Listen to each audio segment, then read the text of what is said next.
अस्सलाम वालेकुम। हज़रत मूसा अलैहिस्सलाम अल्लाह ताला के बरगज़ीदा और लाडले पैगंबर हो गुज़रे हैं। वो अल्लाह ताला से हम कलाम होने के लिए कोहे तूर पर जाया करते थे।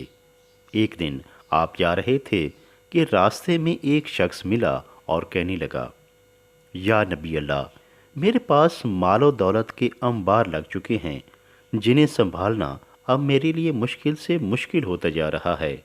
आप अल्लाह ताला से इल्तिजा कीजिएगा कि वो मेरे रिज्क में कुछ कमी कर दे।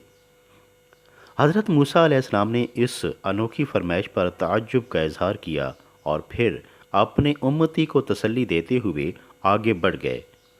वो आगे गए तो एक मफलूकुल हाल शख्स से मुलाकात हुई, जो इतना गरीब और नादार था कि उसके तन पर 70 छुपाने के लिए महज एक ही छोटा सा कपड़े का टुकड़ा था और बाकी सारा जिस्म नंगा था। वो हज़रत मूसा अलैहिस्सलाम से अर्ज़ करने लगा, ऐ पैगंबर खुदा, मैं बहुत मुफलिस हूँ। आप अल्लाह ताला से इल्तिजा कीजिएगा कि मेरे रिज़्क में इजाफ़ा फरमा दे, ताकि मैं पेट भर कर खाना खा सकूँ और आला पोशाक भी पहनूँ। हज़रत मूसा अलैहिस्सलाम ने उसकी आरज़ू को अल्लाह ताला की बारगाह में अर्ज़ करने का वादा किया और फिर आगे बढ़ गए। मूसा अलैहिस्सलाम कोहे तूर से वापस आए तो उस गरीब मुफलिस शख्स को राह में अपना मुंतज़िर पाया। उसने आपसे पूछा कि अल्लाह ताला ने उसकी उसरत और रिज़्क के बारे में क्या फरमाया है। मूसा अलैहिस्सलाम ने फरमाया, ऐ शख्स, अल्लाह ताला ने फरमाया है कि मेरे इस बंदे को कहो कि वो हर वक्त मेरा शुक्र अदा किया करे, इस तरह उसके रिज़्क में इजाफ़ा हो जाएगा। उस शख्स ने यह बात सुनी तो मायूसी और नाउमीदी से कहने लगा, मेरे पास है क्या कि मैं अल्लाह का शुक्र अदा करूं? उसका इतना कहना था कि हवा का एक तेज़ झोंका आया और उसके बदन पर जो मुख्तसर सा पुराना कपड़ा जिसे उसने अपना 70 ढांप रखा था, हवा उससे उड़ाकर अपने साथ ले गई और इस तरह वो बिल्कुल नंगा हो गया।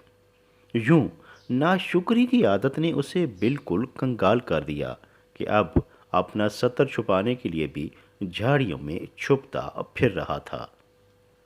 मूसा अलैहिस्सलाम आगे बढ़े तो उस मालदार शख्स से मुलाकात हुई।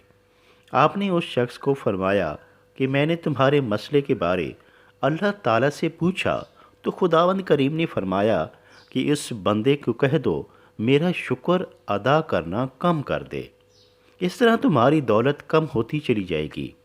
ये सुनते ही वो शख्स बोला, या नबी अल्लाह, मैं अल्लाह ताला का शुक्र कैसे कम कर दूं कि उस ज़ात का बेहिसाब करम है मुझ पर और कसीर नेमतें मुझे अता कर रखी हैं। मैं उस ज़ात पाक की नाशुक्री नहीं कर सकता। इन दो वाक़यात से आप बखूबी अंदाज़ा लगा सकते हैं कि शुक्र की कितनी बड़ी ताकत और असर पजीरी है।